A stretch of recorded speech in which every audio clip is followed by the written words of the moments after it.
Is Windows Server really back, baby?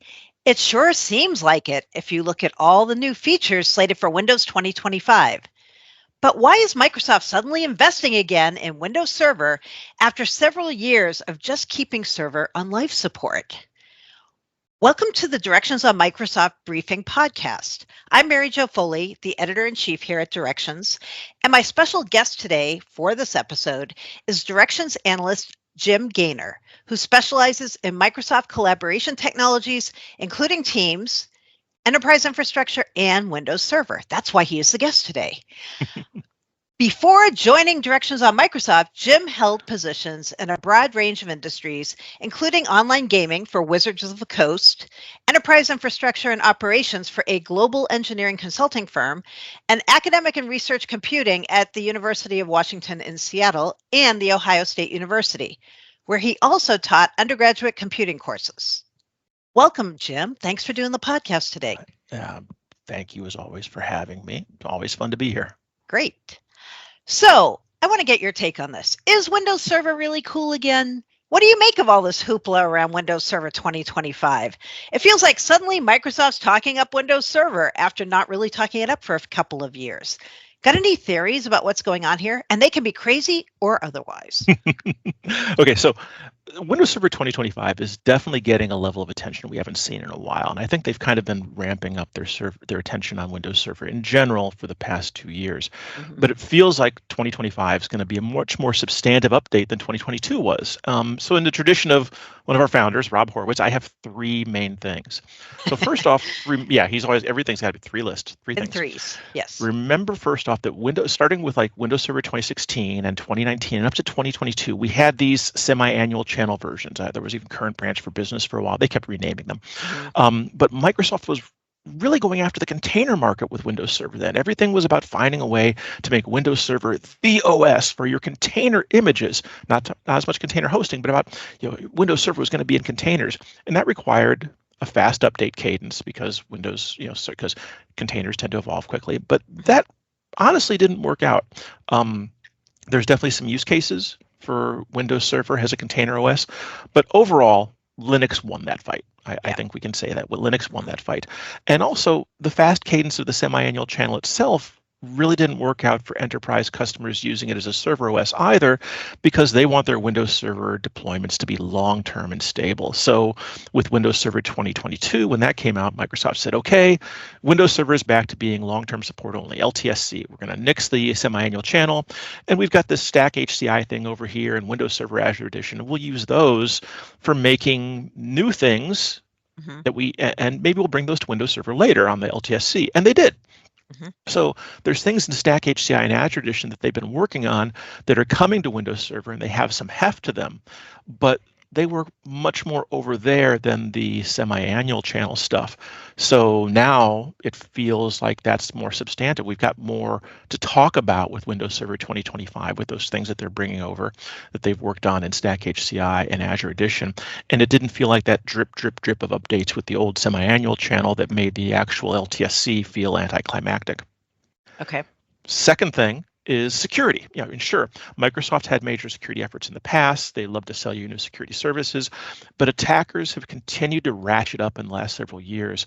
And so a lot of what is in Server 2025 is security related, especially around hardening networking and SMB. Shout out to Ned Pyle and all of his efforts to kill things, and around and Active Directory. I love Darby. And Active Directory. And I think part of this is not just what Microsoft is delivering for customers, but this is things that they're doing internally with the versions of Windows Server that they're using as the underlying basis of Azure for their own defense. And like, okay, now we can commercialize this and it's stable enough that we can deliver it to customers. And then the third thing is Active Directory itself. Well, I know we'll talk about it later, but Server 2025 is bringing us the first significant update to Active Directory in a long while. And I think that's both from a security point of view, which I just discussed, but also from Microsoft's focus on identity management. And this time it's a shout out to my friend Wes Miller here, and he's been writing about Entra ID. And he thinks that some of these changes in Active Directory are laying groundwork for trying to get Entra ID and Active Directory closer to each other.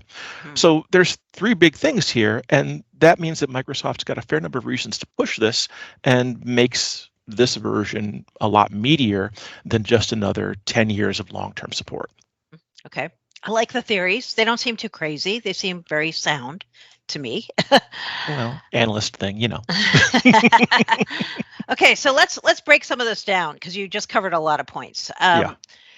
Let's go over some of the licensing tidbits that we do know at this point about Server 2025. So we know it's going to be a perpetual software product for one, and I know that surprised some people. So what does that actually mean to customers? Okay, so Windows Server 2025 is still a long-term servicing channel version in the classic sense.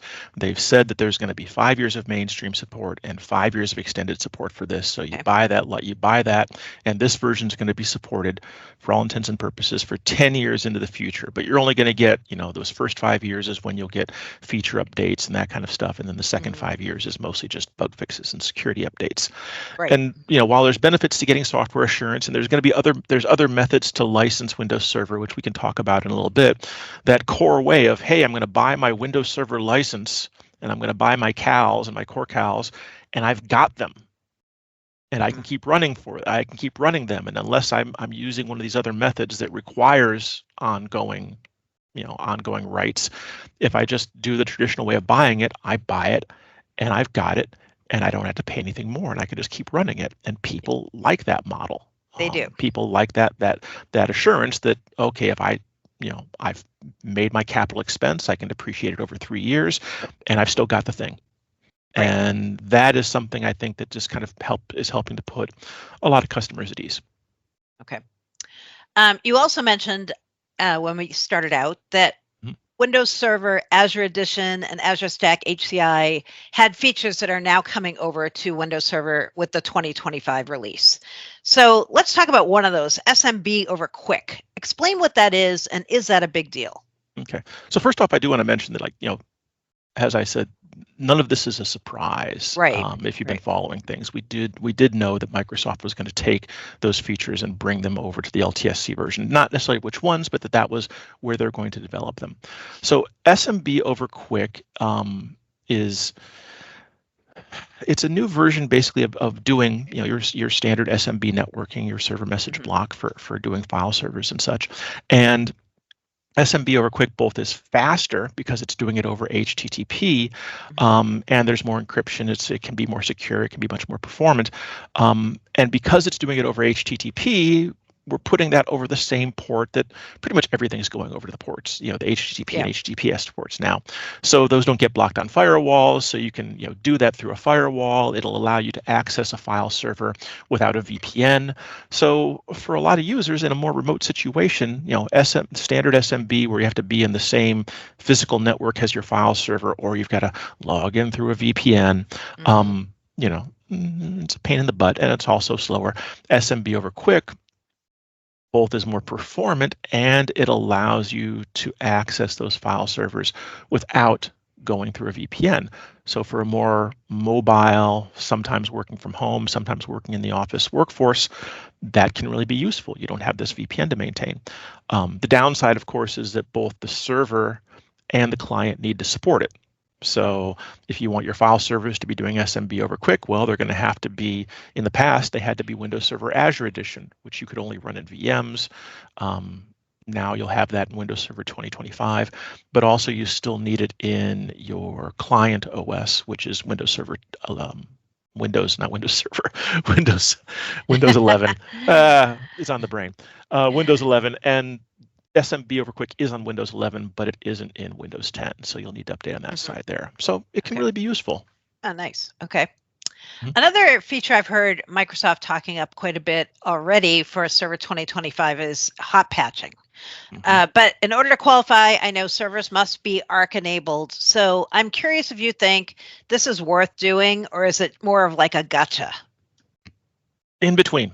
Okay. Hot patching's nice. They've been promoting it for Azure Edition, which is where it started in Azure VMs. And if anybody in here who's been following Microsoft talking about it, we've all heard the example about how much time hot patching has saved the Xbox service team, how they've gone from taking weeks to update all of their servers to updating them in just a matter of days.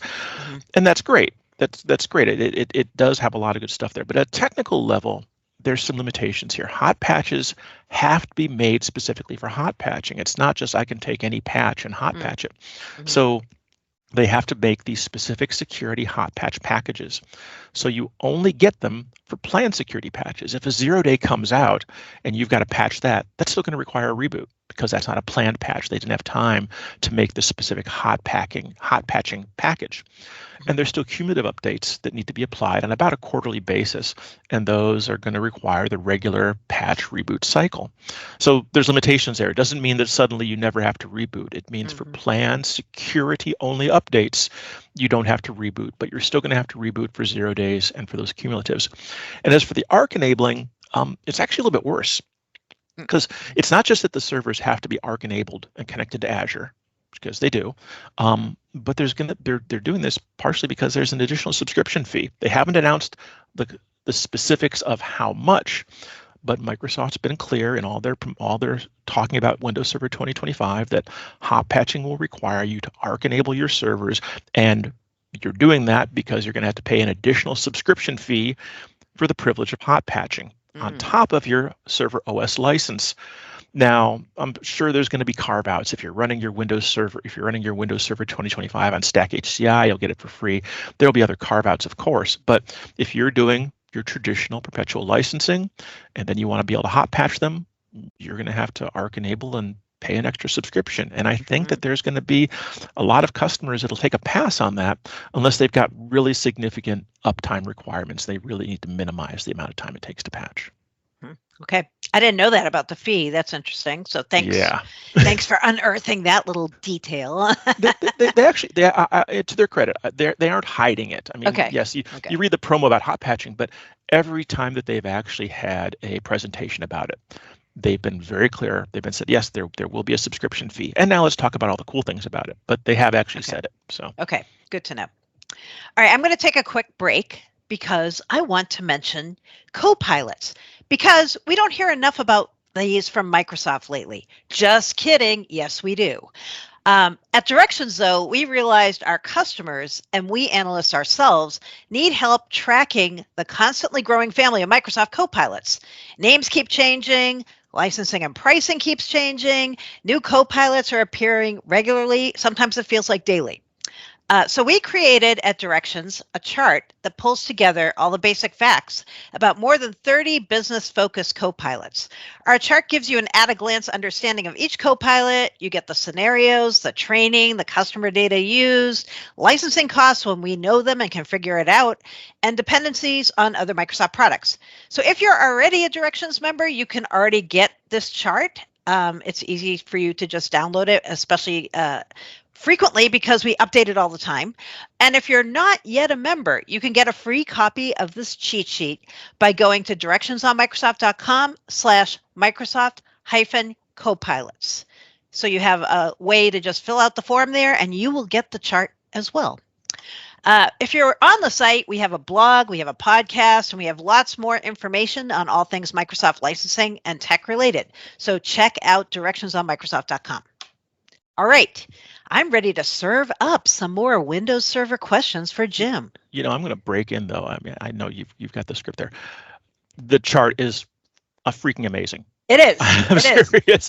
It really is. Andy put so much work into the structure of it. All of us analysts have kicked into it. It really is just like, I go to it because I have trouble making sense of all of this stuff. So let's get back to Windows Server, but I just had to put in my own plug for it. No, that's good. I know. I the other day I was looking at the chart and I'm like, oh, I didn't know we already had licensing and pricing on this particular Copilot. So yeah, it is very handy for everyone.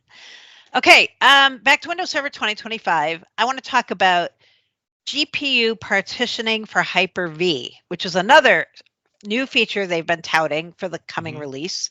Okay, what does this get you and who would want this? Okay, so GPU partitioning for Hyper-V, let's start with the basis. So in previous versions of Hyper-V server, excuse me, the Hyper-V role, because Hyper-V server, by the way, quick divergence, Hyper-V server has a standalone product, is dead. The Hyper-V Right. role still exists. You can have a Windows server be a Hyper-V server, do Hyper-V, but there was a free standalone Hyper-V server product, and Hyper-V server 2019 was the last one. They did not make a 2022, and they're not making a 2025, by the way. I'm sorry to dash your hopes.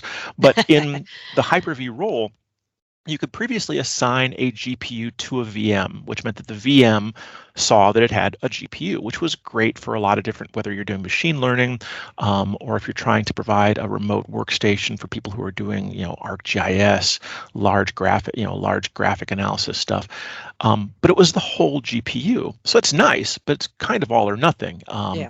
Partitioning allows you to slice up that GPU and assign bits of it to multiple VMs. So you can have 5 or 6 VMs sharing a single high-end GPU. Now, in my previous life, that engineering firm I worked for, we would have loved the idea of this for providing remote desktops, for example, to people who are doing engineering graphics that need the kind of power behind a GPU. Unfortunately, this is really focused towards machine learning and AI workloads, because GPU partitioning, which again, you can take one GPU, you can slice it up and assign slices of it. Basically, you're over provisioning the GPU to multiple VMs, but it requires updated hardware. So you've got to have relatively new hardware. And right now it supports only certain NVIDIA A-series GPUs. And if you've been following AI, that's AI and Copilot and all of that, the NVIDIA A-series GPUs are the ones that are really highly desired for AI, the A100 series or what everybody loves. So those A-series ones aren't really good for your workhorse graphic stuff. So really this makes this suitable for AI and machine learning workloads. So if you're doing that kind of stuff on premises, you're getting a couple of high-end NVIDIA A-series GPUs, you want to be able to slice those up amongst multiple VMs, this will be really useful for you. But if you're looking at it for the other scenario, it won't be. There's also a couple other things I just want to mention as a side there. We're talking about GPUs and Hyper-V. One other neat thing that they're doing with Server 2025 is they're having GPU pools. So rather than just saying this GPU belongs to this VM and it's a hard link all the time, you can have multiple GPUs in your server cluster, and you can put them in a pool, and then you can tell your VMs, hey, grab a GPU from the pool. So that's useful in case, servicing happens or whatever, one system in the cluster goes down, those GPUs aren't available. You've got this pool of GPUs that VMs, when they come up, can dynamically grab a GPU from, which I think is also pretty darn useful. Yeah, that's neat. Okay. Yeah. I want to talk a little more about the advances coming in Active Directory. I like your theory, or Wes's theory, whosever theory it is, that Microsoft's trying to bring Entra ID, which is Azure Active Directory, and an Active Directory closer together. So they've mentioned they're going to have some new domain and forest level features in Server 2025. Tell us more, Jim. Yeah, so we're going to have a new functional level in Active Directory for Windows Server 2025. And the big one is a new 32 kilobyte database page size. And this is really your first changes to AD since Server 2016. Oh, wow. 32 kilobyte database page size is an increase from the 8K size, 8 kilobyte size that was established back in Windows Server 2000. Oh, wow. So what this does is it really increases the limits in object size in AD, which can really increase basically what you store in it. And that's the thing, is as we're finding more and more, Microsoft's finding more and more, customers are finding more and more that we're putting so much more information in each of our AD units. When you're talking about remote management, you talk about system center, all the different things that are getting put in there, and that 8K was becoming a limit. So 32K really allows us to put a lot more in there, and that can also, that's part of what Wes is saying, that by having more space to put more information in there, we can bring over information from Entra ID, and that can help bring those together as well. And the new functional level is also going to bring, they're bringing in performance and scalability and security enhancements as well. A lot of really, frankly, just straight up neat stuff, I think, that's in there. But it's important to note that these aren't going to be retrofitted to Server 2019 or 2022. That's the first thing. So this is not going to be retrofitted. It's not going to be taken back. You're not going to be able to run these at this new functional level. You're going to have to require, if you want to upgrade to, this is homework for all of you server admins listening. If you're even interested in this, you're going to have to start from a Windows Server 2016 functional level at a minimum. All right. Yeah. So if you're still like, you may have Windows Server 2019, but you're still running your Forest at 2008 or 2012 functionality, no, you've got to get up to 2016. And also, this is a Forest-wide thing. So if you want to get up to the new functional level, you've got to update everything. And even then, getting to this new functional level pretty much means you're going to have to be putting new DCs into an environment. So if you put a new Windows Server 2025 domain controller into an existing Active Directory environment, it's going to get the new database size, but it's going to operate in a compatibility mode. If you upgrade one, let's say you've got a Windows Server 2019 domain controller and you do an in-place upgrade to 2025, it's still going to retain its existing database format and page size. You need to have a new domain controller to get the new one. So basically, a lot of cool stuff is there. We don't have the time to go through it bit by bit by bit, but there's a lot of great presentations on Microsoft's site. But the page size is there. A lot of performance stuff for also replicating. So those initial replications when you're bringing in a new domain controller is a lot faster, and security and just scaling things out. It's great. But to adopt this, you're going to have to get Server 2025. You're going to have to put in new domain controllers using Server 2025, put them all in there, operating in that compatibility mode. And then once you've got them all through your environment, then you can move them all the way up and take advantage of the new things. So again, a lot of neat stuff, but it's a significant update, and the upgrade process is going to be significant as well. Sounds like it. It does. Yeah. Not to scare you, because it'll be worth it, but again, this is part of the reason part of the reason they've got me to hype this up is there's a lot of stuff here, and sometimes adopting new stuff means breaking old stuff, or at least a painful upgrade from it. No pain, no gain. All right. One thing I was curious about, it feels like more and more Microsoft products are getting these pay-as-you-go options, and Server 2025 is going to get that as well. Do you think this will entice any new customers, or who do you think will care about that, if anyone?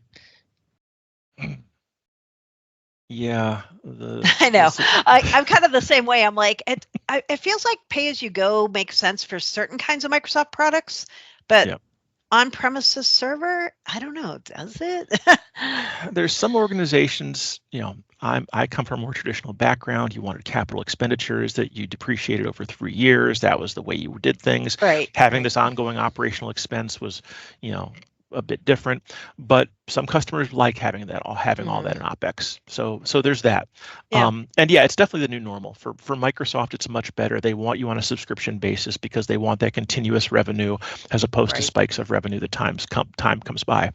I don't think it's going to entice a ton of customers. I don't either, really. I don't think so either. Yeah. There's one interesting use case. There is a pay-as-you-go option for Windows Server, and one thing they mentioned that it could be useful for, like, okay, well, what if you want to just like, you've got your hosting cluster, whether it's running Stack HCI or Windows Server for hosting VMs, and you suddenly want to, in response to a surge, bring up a whole lot of Windows Server VMs, and you're not running you're running Stack HCI, or your cluster is not running data center. You don't have that unlimited virtualization or anything else. Okay, so then this subscription, I can do a pay-as-you-go and just run it for a bit and put it back down. Okay. That could be useful. I could see that. Yeah. But with the exception of constrained short-term workloads, I don't think it's going to be as big. Yeah, same. I don't either. All right, I can't let you go without asking you about System Center, another product that people are like, really? Is System Center still around? But there are many admins who are big System Center devotees. They use it to manage their servers. So people for a while were just saying, that's it, System Center, it's dead. But do you think that's going to come back as part of this whole 2025 wave too? They have said there will be a System Center 2025. Oh, okay. So right. yeah, in fact, that's kind of a question we've got right now with other stuff. I'll hit that in a second. But yes, when they formally announced Windows Server 2025, Microsoft has said that System Center 2025, and they named it that, so we know it's going to be System Center 2025. Okay. Will come out shortly after. How shortly, we don't know, but it will come out shortly after Windows Server 2025. So, okay. And everything that they haven't said specifically whether it'll be LTSC again. I haven't heard that yet. I'm honestly thinking yes this time around, but and it's funny too, because I've written reports on this saying that I really thought that they were going to just let System Center wither away, and they really have focused on Azure hosted management services as the new normal. The new stuff is definitely in there as well, and in fact, recent updates to System Center, one of the big ones that they touted in the recent update rollups is, hey, in the VMM management blade, we put more stuff about how you can ARC enable your server and onboard more Azure services, which of course everybody wants. But yeah, System Center will continue on. All right. It'll be there for 2025. VMM, Operations Manager, Orchestrator, all those things that you know and love. Config Manager still gets updated on its separate cadence. Wes covers it there. You can use it on servers, but it's still getting updated on a separate cadence from the core System Center. Okay. Last but not least, any parting words on what we call the other versions of Windows Server? I know Azure Edition and Stack HCI both have been having updates, or at least Microsoft has been talking about updates lately. So anything to mention there? So first off, there's three other versions now. Oh. So there's a new one that they it was in preview early last year, and Q4 last year was when it became available. Is they now have an annual channel for containers. Oh, that's right. And this is the version that's focused on the container host role. It's not for container OS, not for container base images, but it's the container host role. And it introduced a really neat feature, which was basically more compatibility, so that you could run containers that didn't 100% match the underlying OS version, which is common in Linux, but for Windows Server containers, it needs to match unless you're doing Hyper-V isolation, which is a whole other ball of wax. So we've got that going on. That's going to see an update in 2025. Stack HCI, they just recently GA'd Stack HCI 23H2, and that's running a little bit late, and I kind of think it's because they're spending a lot of effort on Windows Server 2025, but that's out now, and that actually brings support for Azure Virtual Desktop on Stack HCI. I just put out a report on Stack HCI 23H2. Another analyst is working on the Azure Virtual Desktop for Stack HCI report, so if you're a subscriber, by all means hit those up. But I think we're going to continue to see updates for those, and that it's kind of the, in regards to my stuff about containers before, I think your container hosting stuff is going to be on that annual channel for containers. Azure Edition is going to focus on things that run specifically inside of VMs. It's a VM only. You don't run that on Metal. Stack HCI is where they're going to focus on new things for your host clusters.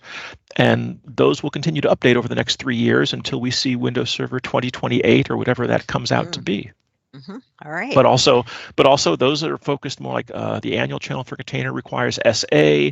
Azure Edition is usually you're either running it in Azure VMs or you're paying an extra subscription fee, or you've got SA, and Stack HCI has got its subscription, or you've got has a SA benefit of Windows Server Data Center. So all of these other versions still require your subscription-like ongoing payments.